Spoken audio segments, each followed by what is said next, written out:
Boa tarde. Religião ou ciência? No programa de hoje nós vamos discutir o espiritismo. O diretor de TV, Augusto César Vanucci, que morreu recentemente, era considerado um médium desde jovem e nos contou como sempre tinha visões e muitas premonições. Nós conversamos também com o professor Clóvis Nunes, que há 20 anos estuda os fenômenos paranormais, e com o monge beneditino Dom Estevão Bittencourt, que explicou como a Igreja Católica vê o espiritismo.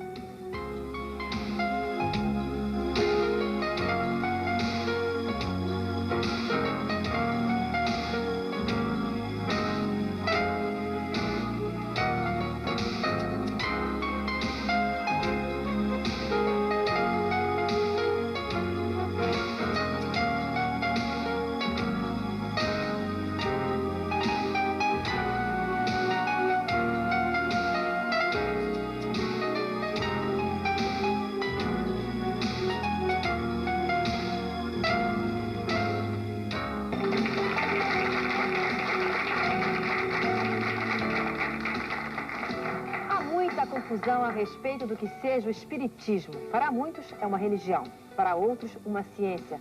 E muitos adeptos do espiritismo acreditam que tem poderes paranormais. São vários os tipos de paranormalidades.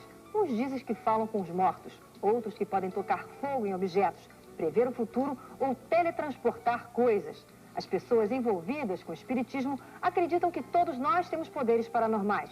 Para isso, basta exercitar. Existem até cursos de paranormalidade. No meio de tanta especulação sobre o assunto, grandes potências mundiais, como os Estados Unidos e o Japão, estão gastando milhões de dólares em pesquisas sobre paranormalidade. Eles acreditam que um cérebro bem treinado pode ajudar até em guerras. A verdade é que muita gente busca o espiritismo em momentos de desespero, em busca de soluções para seus problemas. Nessa hora, entram em cena os gurus e falsos profetas. Há espaço também para o charlatanismo, um assunto que pode ser tratado, então, como ciência ou crendice fica no ar. E para falar sobre esse e outros assuntos, nós convidamos aqui hoje o diretor de TV, Augusto César Vanucci. Mineiro, de 56 anos, Vanucci já participou de várias experiências espirituais e é fã de Chico Xavier, tem uma obra enorme nesse sentido. Convidamos também Dom Estevão Bittencourt, monge beneditino, que vai explicar como a Igreja Católica vê o espiritismo. Convidamos Pai Alexandre, babalorixá desde 8 anos de idade. Pai Alexandre garante que acerta 96% das previsões que faz. Convidamos também o pesquisador Clóvis Nunes, que há 20 anos estuda os fenômenos paranormais, em especial a transcomunicação, e é membro da Sociedade Suíça de Parapsicologia e da Fundação Meta Science nos Estados Unidos. E a cantora Beth Carvalho, que está comemorando 25 anos de carreira com um show no Rio e viagens ao exterior. E agora eu queria a opinião de Dom Estevão Bittencourt. Dom Estevão, o senhor da religião católica, a questão da reencarnação, então, por favor. Eu serei o único aqui que dirá não à reencarnação. Isso por alguns motivos bastante sérios. A prova científica não convence. Aquilo que nós ouvimos do nosso amigo Clóvis, né, a mim não convenceu, eu creio que poucos convencem porque é um tanto vago, né? A prova mais, talvez, palpitante de reencarnação seria a regressão em idade. A pessoa colocada em transe hipnótico e é obrigada, então, a falar sobre a sua vida pregressa e ela consegue, então, narrar um enredo que parece ser de uma reencarnação anterior a esta. Parabéns, isso já foi desvendado pela parapsicologia como sendo a associação de impressões colhidas no decorrer da própria vida presente e associadas como um romance, um enredo, para satisfazer a imposição do hipnotizador. Então, nenhuma regressão de idade convence. Um caso muito famoso foi de Brad Murphy, há alguns 20 anos atrás, né, que as notícias, os noticiários internacionais divulgaram. Por isso foi desmascarado. Como é que foi esse caso, Dom Estevão? Esse caso era de uma senhora que foi submetida à hipnose por um banqueiro amador, né? Ele foi gravando o que ela dizia, obrigou o filho a regredir, né, até o útero materno. Quando estava nesse embalo, após umas tantas sessões de hipnose, né, fez a regredir, dizia ele, até a encarnação pregressa. Então, ela nesse embalo de contar seu passado, né, começou a associar, né, ideias que pareciam ser de uma outra vida, com sotaque irlandês, folclore irlandês, era uma norte-americana, e indicava o lugar onde tinha nascido, na Irlanda, etc. O banqueiro ficou tão impressionado, após ter gravado isso tudo, que mandou investigar na Irlanda se de fato coincidiam os dados que ela apontava com a realidade de lá. E verificou que muita coisa coincidia. Isso foi publicado pela Paris Match e outras revistas, né? De modo que se acreditava ter descoberto a reencarnação cientificamente. Ora bem, um pastor protestante que morava na rua de Bradmurphy conhecia desde menina e pôde dizer, né, eu sei que essa menina namorava um rapaz, filho de uma senhora irlandesa. Essa moça ia muito à casa do rapaz, né, e ouvia a futura sogra dele, né, contando histórias da Irlanda, era irlandesa, com sotaque irlandês, né, com folclore irlandês. Né. Então ela deve ter bebido essas noções, né, arquivou-as, esqueceu-as. Nosso inconsciente é uma caixa na qual se guarda tudo aquilo que nós escolhemos, né, e finalmente, incitada pelo hipnotizador, né, ela pôs isso para fora, como sendo um enredo da sua própria vida. Quer dizer que então o senhor acha que tudo que as pessoas falam em termos de regressão seriam então conhecimentos que elas adquiriram durante a própria vida, certo, e não uma vida pregressa? Certo, né? Tudo se explica pelo que se capta na vida presente. E essa é a explicação que a religião católica também aceita? Essa é a explicação científica. Científica. Não fala assim, não. A explicação científica, né? Posso dizer, porque a parapsicologia, né, é uma investigação séria que analisa esses casos e que mostra que todos eles são combinações de impressões colhidas na vida presente. O Vanucci disse que a religião católica não aceita isso, não. É claro. O que a religião católica aceita, Dom Estevam? Claro que não. Não é, o que a religião católica aceita em termos de reencarnação? A religião católica é contrária à reencarnação, né? Fala da ressurreição, né? Da reunião da alma e do corpo para uma vida gloriosa, não para voltar à Terra. Não para voltar à Terra. Não. Vanucci, você agora, você está falando que a religião católica... Eu gostaria de introduzir o pensamento primeiro, antes porque a gente tem aí provas, né, concretas, né? Temos um tape aí do Clóvis, o Papa condecorando um homem responsável pelo congresso que vai acontecer aqui no Brasil de transcomunicação, justamente porque através das gravações que ele fez, a gente pode exibir o Papa colocando uma medalha, como é que se chama? Medalha de São Gregório. Quem é a pessoa? Frederic Tjungerson. Não quer dizer que ele aceite a reencarnação, nem as comunicações com a além, não quer dizer. Mas então não devia condecorar o próprio rapaz lá, porque ele fala disso. A gente vai mostrar aí o que houve. Mas eu gostaria de posicionar o seguinte, assim, a televisão presta um desserviço todas as vezes que ela enfoca o problema da espiritualidade. Vou esquecer reencarnação. A espiritualidade que envolve a reencarnação. Você acha que a gente está prestando um desserviço hoje? Não, porque está me permitindo falar isso. Não é? Ela presta um desserviço porque a ótica da televisão, da maioria dos programas que enfocam isso, eles enfocam de maneira sensacionalista. Eles gostariam que a gente entrasse aqui numa discussão muito acalorada, tão à moda da televisão, tão ruim, que é a televisão que se faz no Brasil hoje, com relação a esse tipo de pesquisa. Eu acho que aqui, o nosso objetivo hoje aqui é trazer opiniões completamente diferentes para que sejam colocadas aqui para o público pensar, refletir. Mas se o público pode refletir, mas se nós não situarmos além do que a televisão gosta de tirar das pessoas, nós teremos aqui um debate acalorado, tá entendendo? Em qual cada um vai expressar o seu sentimento, falar veementemente das suas convicções. Ou suas ideias, ou suas ideias, mas para que isso obtenha um resultado, quer dizer, filosoficamente, até a psicosfera desse programa, ela tem que ser clara, para que quando eu receber uma mensagem do pai Alexandre ali, e que ela for uma coisa que agrega ao meu sentimento, eu poder confessar isso. Você entendeu? Mas eu acho que todos nós podemos ter coisas em várias religiões que nos toquem. Então, vou sintetizar de novo. Eu acho que isso qualquer pessoa pode ter em relação Eu fiz vários programas que envolviam o problema da espiritualidade. E todos eles tiveram... Não conseguiram mudar uma pessoa na plateia. Isso é que eu quero dizer. E quando a gente faz uma coisa dessa, imbuídos esquecer religião, essa religião de todos nós que não vai existir mais, vai acabar, porque o terceiro milênio bate a nossa porta, mudando tudo. Não significa a religião é uma coisa ruim, não, porque é o cristianismo que vai imperar. O cristianismo não tem sacerdote, o cristianismo não tem guru, o cristianismo não tem templo, está entendendo? Não adora estátua. O cristianismo, ou seja, o homem bom, não importa se ele crê em reencarnação ou não. Eu sou espírita. Mas eu acredito que o espiritismo também deixa de existir com o advento do terceiro milênio. Nós vamos ter que ir para o intervalo, mas eu vou voltar com você continuando a falar. Mas eu queria só dizer uma coisa antes do intervalo. É o seguinte, a minha pergunta é o seguinte, para falar sobre reencarnação. Se não existir a reencarnação, eu, aqui nesse instante, falando para milhares de telespectadores, não acredito em Deus. Não posso acreditar num Deus injusto que dá oportunidades diferenciadas para os seus filhos. Porque eu conheço uma pessoa doente, outra aleijada, que são brilhantes, são mais brilhantes do que qualquer pessoa que caminha. Eu não posso acreditar num Deus que deixa um filho que eu possa ter, que não consegue raciocinar, que não consegue existir, que não tem a possibilidade de progredir, não era fisicamente, não. Ele podia ser até todo paralítico, mas ele é doente também mental. Então esse Deus que dá esta oportunidade a todos nós aqui, podemos progredir, e não dá a uma criança, ele é um Deus injusto. Então não gostaria de falar sobre esse Deus, porque ele não é um bom pai. Bom, então depois nós voltamos aqui com essa colocação do Augusto César Vanucci e com Dom Estevam Bittencourt também. Daqui a pouquinho, é você.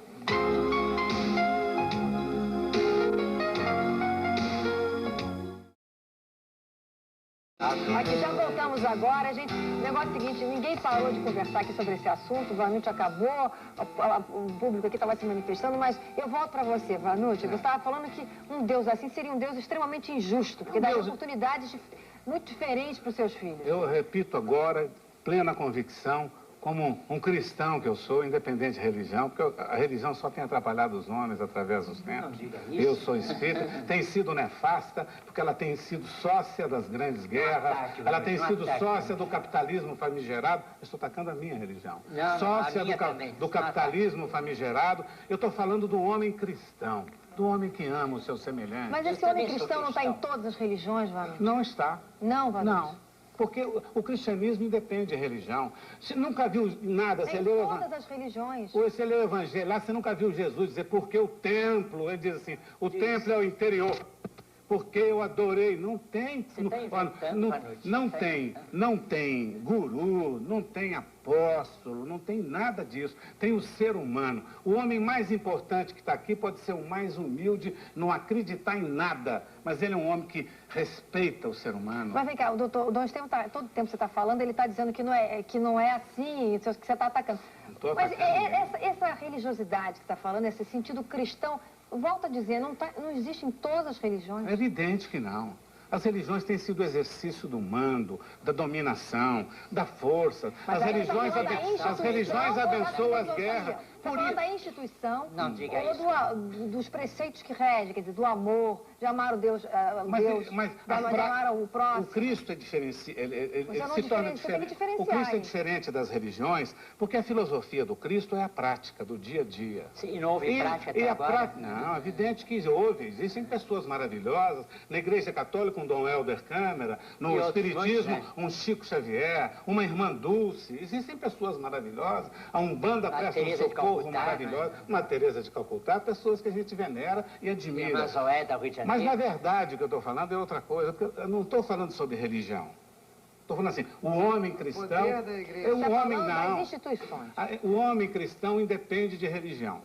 Ponto. Isso é a primeira colocação. Segunda, a reencarnação que nós estamos tratando aqui. Como é que alguém pode, na verdade, respeitar um pai? Esse Deus eu não quero para mim. Porque ele não dá oportunidade igual aos seus filhos. Eu nasci em Uberaba, perto do Chico Xavier.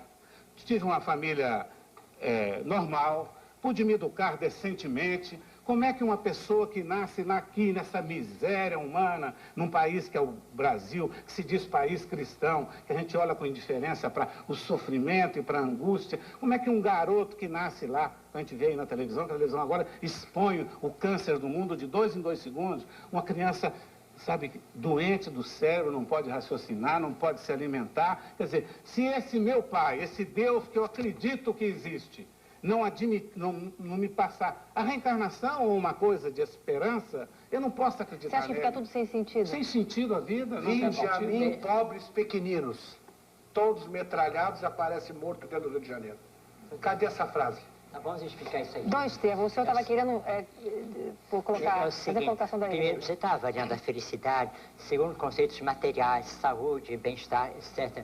Você dizia mesmo que o menor daqui da sala pode ser o mais rico, o mais belo, o mais sadio, o mais importante, né? Então você mesmo vê que a felicidade não está em saúde, dinheiro, em posse, em né? raciocinar, tá? Raciocinar, sim. Uma pessoa pode ser...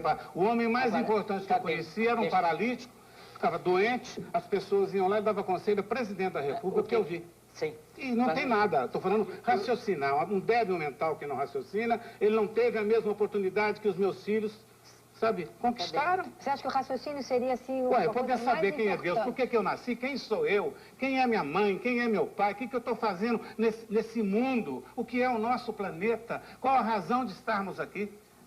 Se a pessoa não puder perguntar isso e obter respostas, ele não vive. Vamos tentar responder, né? Então, é o seguinte, né? O que faz uma pessoa nascer aleijada são as leis da genética, né? Então, o fenótipo se combina mal e nasce alguém deformado, né? Deus é o autor da natureza. Deus não podia fazer uma natureza que não fosse falível. Tudo que é criado é falível. Tudo se pode falhar, né? Então, a natureza falha e produz um indivíduo que é aleijado. Isso porém não quer dizer que ele está condenado a ser desgraçado para sempre, né? Porque dentro de uma pessoa aleijada pode haver uma riqueza, talvez mais riqueza ainda do que dentro de uma pessoa sadia, prepotente, mandona. Então, não vamos medir a felicidade, o valor de alguém pelo ter, e sim muito mais pelo ser, né? Não estou falando por ter, não. Acho que essa saúde, inteligência... Poder usar a inteligência e compreender o todo. Ter inteligência usada bem. Tem que ser usada. Alguém é grande por aquilo que é. Isto é, uma pessoa honesta, digna, uma pessoa caridosa. Mas o doente, como é que ele vai ser isso aí? Ele pode edificar muita gente. Um doente pode fazer muito bem a muita gente. Um débil mental? Um débil mental está aquém do uso da razão, né? Uma pessoa que então Deus não deu oportunidade a ele, que deu a mim. Mas será que essa pessoa, aí eu coloco uma outra coisa, será que essa pessoa que vem com esses problemas, né, com essas deficiências e trazendo tanto drama para os seus familiares, será que ela não está trazendo para aquela família um enriquecimento espiritual muito grande? É verdade, né? É possível que isso possa acontecer, mas do ponto de vista... Se você está falando do ponto de vista da justiça de um nascer diferente do outro... De Deus. Nós acreditamos que Deus é a perfeita bondade, que Deus é a perfeita harmonia, que Deus é tudo isso. Quer dizer, na verdade, ele não tem nada a ver com o mundo. Mesquinhamente, né?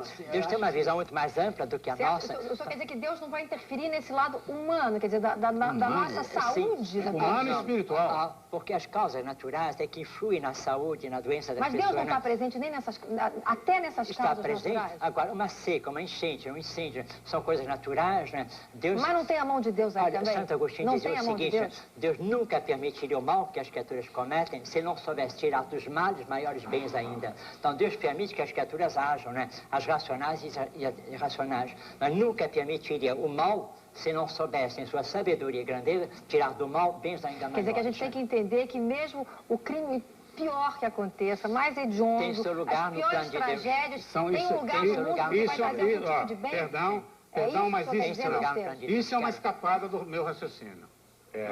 Isso aí não vale. Estão falando de duas coisas distintas. Uma, se o pai é perfeito, o pai dá oportunidade igual a todos os seus filhos, desde que agora fosse o ponto de partida. Mas não é. Nós somos almas imortais, cidadãos nascidos do cosmos. Nós nascemos milhares de vezes, milhões de vezes, tantas quantas forem as vezes necessárias para a nossa evolução. Você sabe quantas vezes nasceu? Eu sei. Quantas vezes? Sei, muitas vezes. E alguma delas eu sei. Alguma das minhas reencarnações eu sei. Você já fez a regressão? Já passei, não. Sem me querer, não procurei, não. Fui a Roma, fui a Pompeia, estava gravando um programa da Beth Faria, tirei 3 dias, entrei em Pompeia, me senti estranho dentro de Pompeia, em Herculano, aquela cidade debaixo de Nápoles, caminhei por ali. Quando eu cheguei ali, com uma sensação estranha, falei, na esquerda, Templo de Júpiter. Sei lá o que é Templo de Júpiter. Fui lá, estava esquerda, Templo de Júpiter. Mais esquerda, a padaria. Eu falei, sei lá o que é padaria, mais à esquerda, a padaria. A sauna pobre, a sauna rica, o artista plástico da cidade, está em pé, sabia de tudo que acontecia lá. Estudado pela parapsicologia como fenômeno já visto, né? Uma pessoa que lê uma descrição de uma cidade antiga, ou que vê um filme, ou que ouve uma conversa, né? Ela guarda essas impressões e depois, quando ela vai àquele lugar, ela recorda aquilo que ela ouviu, né? Em conversa, ou que leu, né? Não são bem da parapsicologia, é de alguns parapsicólogos. Uma coisa é parapsicologia, outra coisa é interpretação parapsicológica. A gente não deve confundir, porque a parapsicologia ela não é nem crente, nem ateia, nem católica, nem espírita. Ela é uma ciência neutra que mostra os fatos. E cada um tira suas ilações. Nesse caso, por exemplo, do Vanucci, que entrou numa cidade e agiu ali como se já tivesse vivido lá. Qual é a explicação da parapsicologia? Que o impacto dele naquela cidade tenha recordado nele emoções já vividas e arquivadas no inconsciente pretérito. É muito menos absurdo admitir que isso é uma evidência reencarnatória do que não seja. Porque a gente quer jogar para o inconsciente uma porção de coisas como se ele fosse um mágico. Nada pode sair do inconsciente se um dia não entrou. Então a gente quer botar, fazer do inconsciente, o esforço que muita gente faz do inconsciente é uma imagem mais ou menos assim. A gente faz um esforço para tirar de um quarto escuro um gato preto que lá não existe. E faz do inconsciente um depósito que tudo tem que sair de lá quando a gente não sabe nem como é que entrou. Agora, o grande problema da reencarnação, Márcia, é que todos nós, quando vamos falar desse assunto, evocamos a visão religiosa. E a religião não tem competência para discutir isso. Então, quem tem competência para discutir isso? A ciência, porque a religião hoje é uma lei da natureza. A religião, a reencarnação hoje é uma lei da natureza, estudada cientificamente por alguns indivíduos que têm toda uma estrutura de informação para sustentar essa hipótese como evidência científica. A reencarnação não deve ser somente encarada como um problema religioso. Aliás, as questões da natureza em si mesmo, a religião se arvorou a falar de morte, de céu, de inferno, de felicidade, como se isso está no Evangelho, mas o que o Cristo, o Vanucci quis dizer, o Cristo não pregou religião na Terra nenhuma, ele pregou religiosidade. Isso sim, não devemos confundir religião com religiosidade. Então a religiosidade é uma coisa nata na pessoa humana. A religião é a institucionalização dos princípios que dizem que foi Cristo que disse, e na realidade a gente vive na religião hoje, o disse-me diz que o Cristo disse, e cada um dizendo ao seu modo. Mas cada um tem o seu Cristo então, né, Clóvis? Sim, cada um tem a sua forma de ver Cristo. Pois é, nós vamos ter que ir para o intervalo, mas nós voltamos depois, conversando mais sobre isso. Que ele foi o primeiro grande socialista. Já vem um Cristo social. Pois é, nós voltamos daqui a pouco. Eu e você.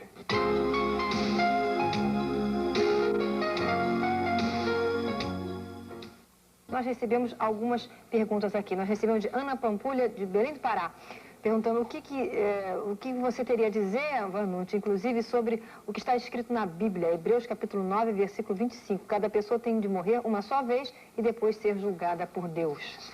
Eu acho que isso aí está errado. Por quê? Completamente errado. Porque isso faz errado. A Bíblia é cheia de erros. Tá bom, repleta então de erros. Fica claro.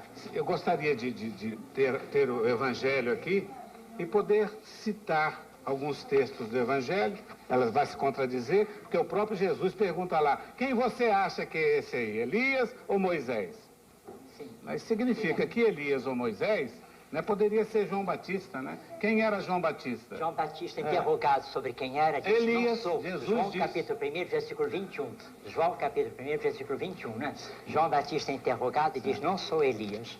Então não digamos que João Interrogado Batista por é a quem e reencarnação de aonde? Elias. No Evangelho não tem uma resposta do João Batista. Tem, ele tinha João morrido. capítulo 1, versículo 21. João Batista tinha cortado a cabeça dele. Não, tá? ele é interrogado pelos fariseus e responde, não sou Elias. Está no Evangelho. Então Jesus cometeu erro.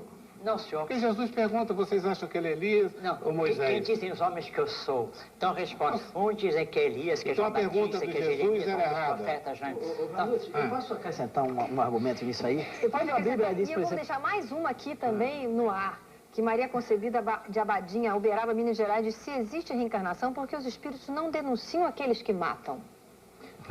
Olha, eu gostaria de complementar a primeira. Programa, Eu gostaria de complementar a primeira. Quando se diz que cabe ao homem morrer uma vez, de certa forma, filosoficamente, a Bíblia é interpretada ao bel modo de cada convicção religiosa. Daí a polissemia das religiões. Você tem hoje mais de 1.300 religiões, segundo a Bíblia, e todas elas dizendo que estão corretas nas suas interpretações. Mas eu daria mais uma interpretação entre as tantas. Se a Bíblia dissesse que o espírito morre só uma vez e acabou, tudo bem, mas está dizendo que o homem morre só uma vez. Eu acredito que o homem é enterrado uma vez mesmo. Porque o espírito, o corpo do homem, ele nasce, cresce, entra em plenitude, entra em decadência e morre, que é uma lei da natureza. Mas o espírito... O espírito é um só, ele é eterno, ele nunca morre. O corpo se morre, tomba, é levado à sepultura, entra em putrefação e uma vez só. O espírito não volta para um corpo que morreu uma vez só. Cada religião, a mão da Bíblia, é o seu bel prazer. Essa é a verdade. Isso é uma coisa clara e límpida. Cada religião dá o toque, o seu toque na Bíblia. Então você veja, aqui, por isso eu estou menosprezando a minha religião. Por isso é que a gente diz assim, minha também. A palavra mata e o espírito vivifica. Por essa razão. Mas por que nós temos 5 Bíblias? Hebraica, a católica, protestante, a maometana, a nossa, o evangelho espírita, todos são diferentes.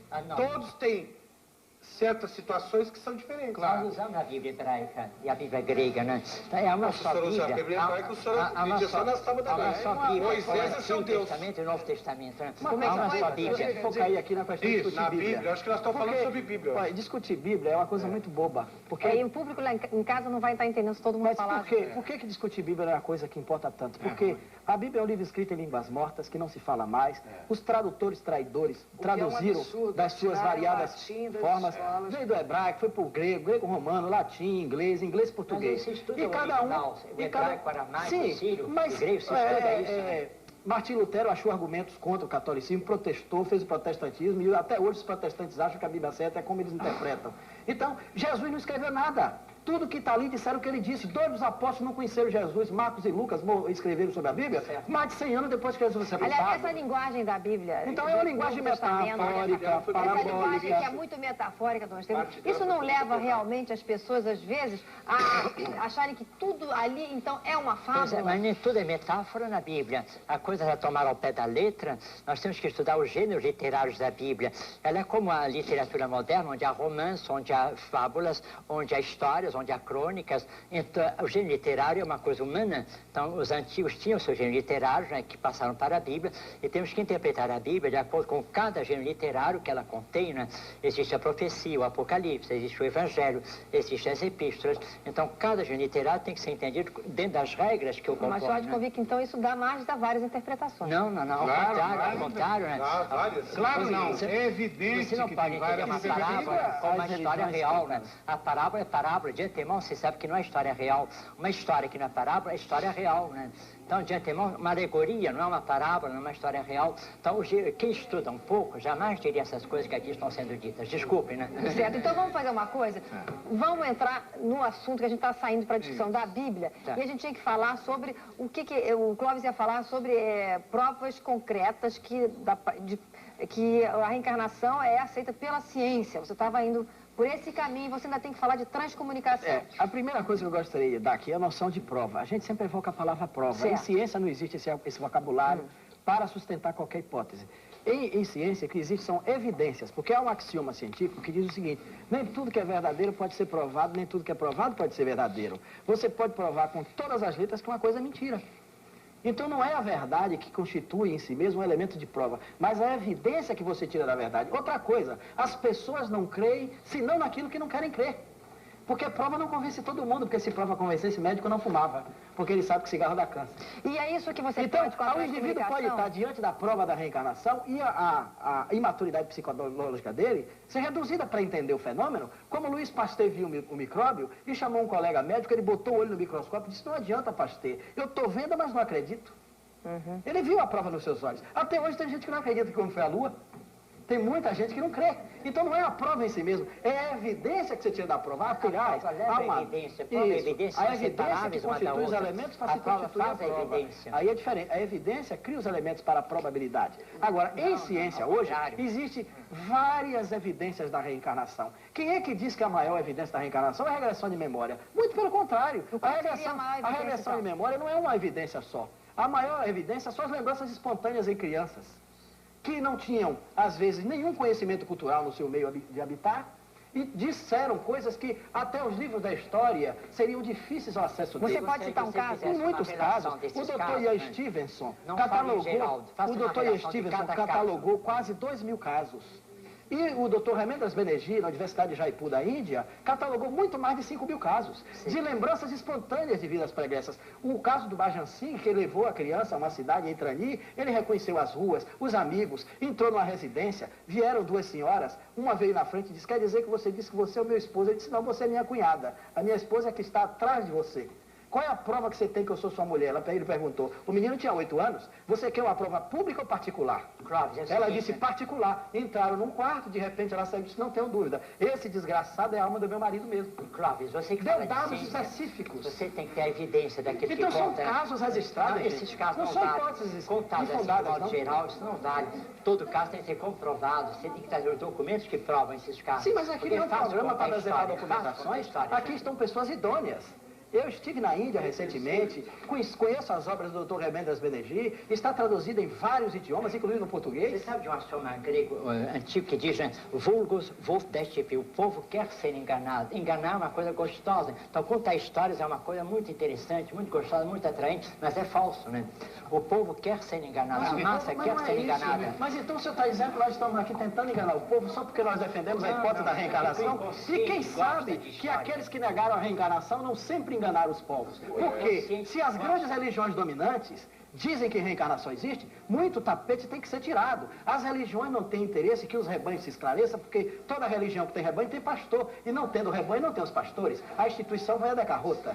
Esse é o grande problema. E não é heterogêneo, isso é uma realidade social do nosso tempo. Por que a religião está cada vez mais desacreditada? Porque falta religião. Eu vou ter que te interromper pelo seguinte, razão. Porque nós temos que mostrar o que você veio falar, que é a transcomunicação, senão não vai dar tempo. E nós falamos para o público que você vinha falar sobre isso. A transcomunicação é hoje uma tecnologia desenvolvida na Europa que avança há 32 anos, enfrentando o rigor da análise séria dos mais renomados científicos nas diversas áreas do conhecimento humano, da informática, da eletrônica, da física, da química, gente das universidades, da engenharia elétrica, que possibilitam hoje a realidade de podermos falar com as pessoas a quem chamávamos mortos, ou as pessoas que tiveram seus corpos destruídos através de equipamentos tecnológicos. Isso é transcomunicação? Isso é transcomunicação. Então, a possibilidade de se entrar em contato com espíritos por um outro canal que não somente os médicos. Então nós vamos mostrar depois o vídeo que você trouxe pra gente, depois do intervalo nós vamos passar. Ok. Eu e você, daqui a pouquinho.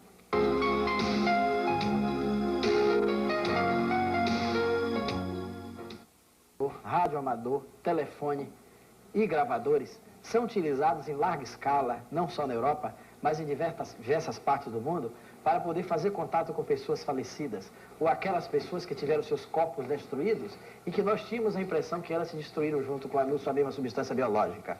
Esse assunto é tão hoje envolvente em toda a Europa que existe próximo de 20.000 pesquisadores, não só na Europa, mas na América do Norte e agora na América Latina, América do Sul, de uma forma generalizada, se envolvendo nessas pesquisas. Os resultados foram tão avultantes que eles fizeram o primeiro congresso internacional sobre o tema, com 830 participantes na Suíça, num período de 5 dias, onde de espírita lá só tínhamos nós, que fomos do Brasil, e mais 2 amigos. A maioria era cientista, gente de universidade, da eletrônica, da informática, não tinha ninguém espírita nem religioso, com exceção de um único padre francês, François Brin. Então lá houve uma proposta para o 2º Congresso SEI no Brasil, já que o Brasil tem uma vocação natural para isso, porque somos um país eminentemente mediúnico.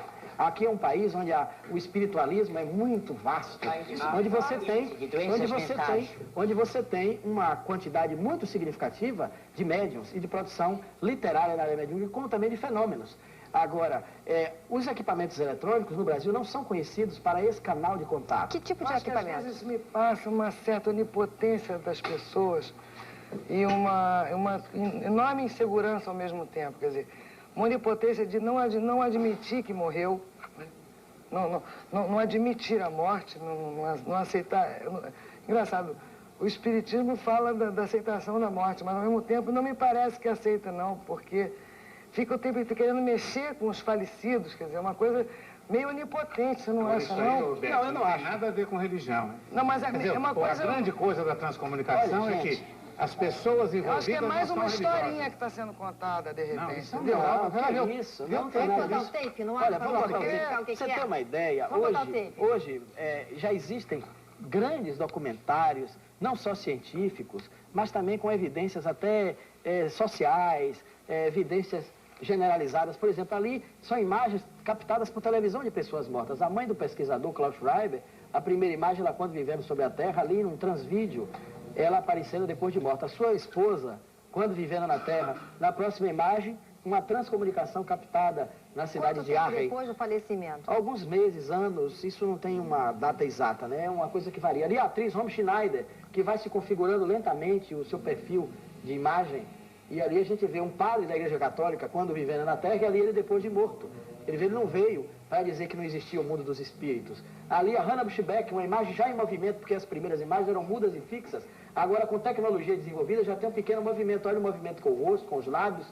E os pesquisadores alemães que estudam o vocabulário para o movimento dos lábios para os mudos, descobriram que ela fala a palavra Liebe, que quer dizer amor em alemão. A próxima imagem é uma imagem profundamente significante, porque é o descobridor do alumínio, um pesquisador francês, Henri Etienne Sainte-Claire-Deville, que morreu em 1881. Quando ele viveu, a imagem dele? A imagem dele. Quando ele viveu na Terra, não existia ainda as películas de cinema.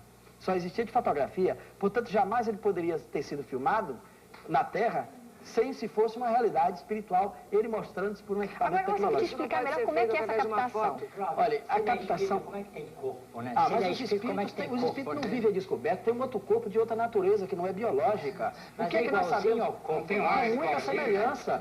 Com muita... Paulo de Tarso falava dos corpos celestes, os esoteristas aceitam o corpo astral, o corpo de glória dos protestantes, os espíritas aceitam o perispírito, os egípcios achavam falar de é muito parecido com uma fotografia. Pois é, né? Sim, os espíritos... Tem local. Os espíritos, ao perderem a forma física, conservam a parecença no seu corpo espiritual, no último corpo que deixou na Terra. Flutua no ar? Não, o espírito é a alma do homem que perdeu o corpo. Mas se tem corpo, então como é? Flutua no ar? Mas está numa dimensão que não é física. O senhor não pode imaginar o corpo espiritual com um corpo de matéria. Estevão, flutuam como os santos da Igreja Católica flutuam. Como o Santo Antônio estava em dois lugares ao mesmo tempo. Como levitavam vários santos da Igreja Católica. É igual, não tem diferença nenhuma. Natural, não é natural.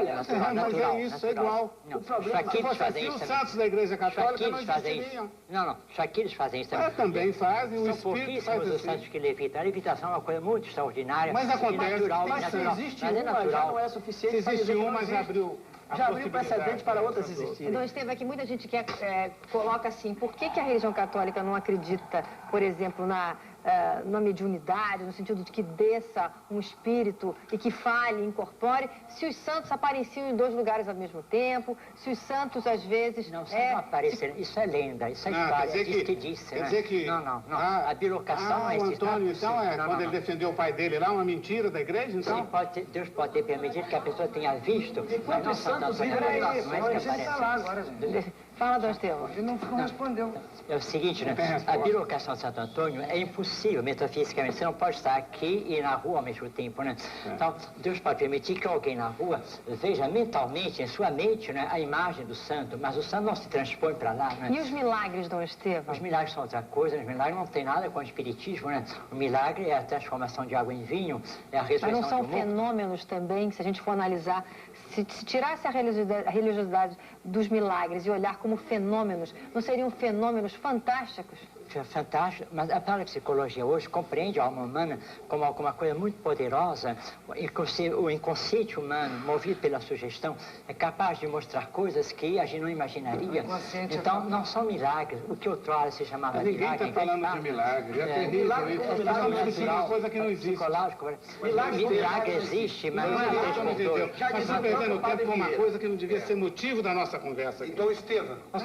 Peraí, a coisa do inconsciente... Coisa que eu também penso dessa forma. Está perfeito o inconsciente, mas nós só discutir milagre. Nós todos aqui já superamos a fase do milagre. Eu não superei, não. Eu não superei. Olha aqui, eu creio em milagres, né? Mas eu também creio em milagres. Mas não nesses 3x2 que os jornais anunciam, não. Não. Milagre é uma coisa rara, difícil. Nós estamos caminhando por uma esquina que tira a importância da nossa reunião. Esse momento, que é um momento precioso na televisão. Só isso. Falando, talvez, a maior descoberta do Estou falando aí exatamente. E ninguém está se dando conta disso. O acontecimento da transcomunicação, segundo uma pessoa que eu tenho o maior respeito, que é o Francisco Cândido Xavier, que gravou até um tape pra gente aqui. Pode botar o tape do Chico Xavier agora. Roda o tape do Chico Xavier. E que ele é um mentor espiritual, porque ele está pro cristianismo, pro espiritismo, como a irmã Dulce está para a igreja católica. Uma pessoa respeitável. Depois do dia... Olha o tape do Chico Xavier. Com 80 anos, começou a depassagem do meu corpo físico, Mas isso é muito natural em qualquer pessoa, especialmente na pessoa idosa. É uma crucificação gradual de que eu necessito para não ficar envergonhado no além, quando eu chegar à convivência dos nossos irmãos já desencarnados.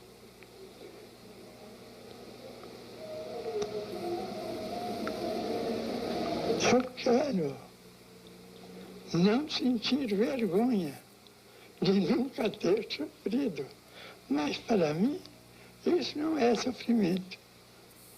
Ele diz uma coisa por demais emocionante, que me toca o coração, quando ele disse assim: eu sou como uma pessoa exilada. Isso que eu queria que tocasse. Eu sou como uma pessoa exilada. Eu fui exilado. O senhor pode ser ficção, para mim é amor. É cristão. É cristão também. Eu sou uma pessoa exilada que estava esperando os meus amigos. Os meus amigos chegaram. Os amigos é a transcomunicação, que não tem nada a ver com a religião dele. E agora eu já posso partir em paz.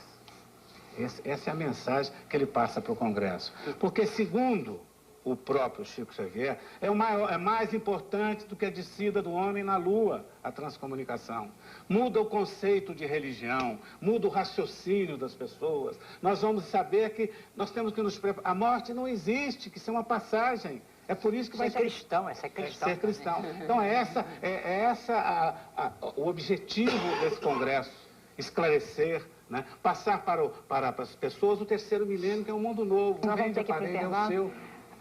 A Beth está colocando uma outra questão que depois, a gente conversa aqui depois no intervalo, a questão da aparelhagem. Mas não tem aparelhagem? Nenhuma, é a mais simples possível.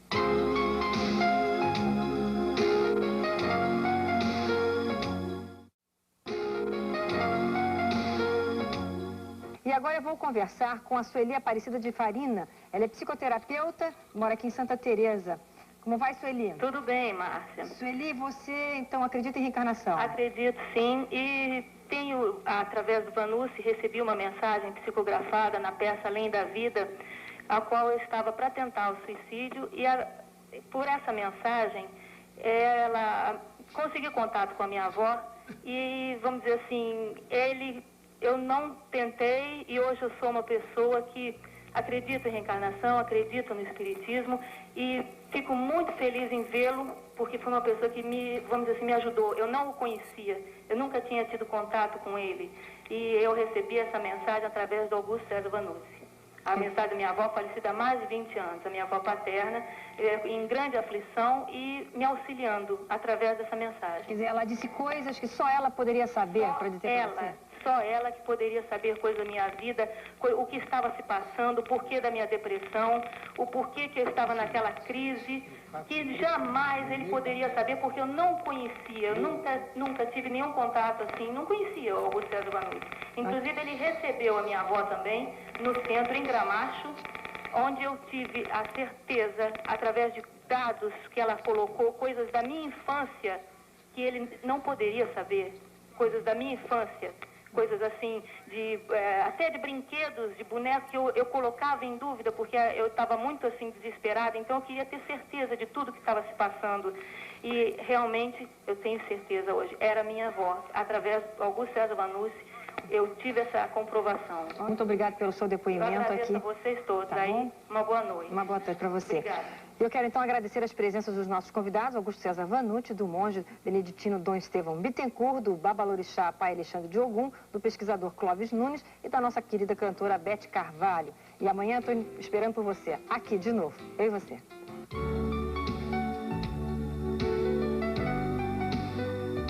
Rede Manchete, Canal 9, São Paulo. Clodovil abre o jogo, hoje, 10h30 da noite. Assista agora São Paulo em Manchete. Fique com a gente.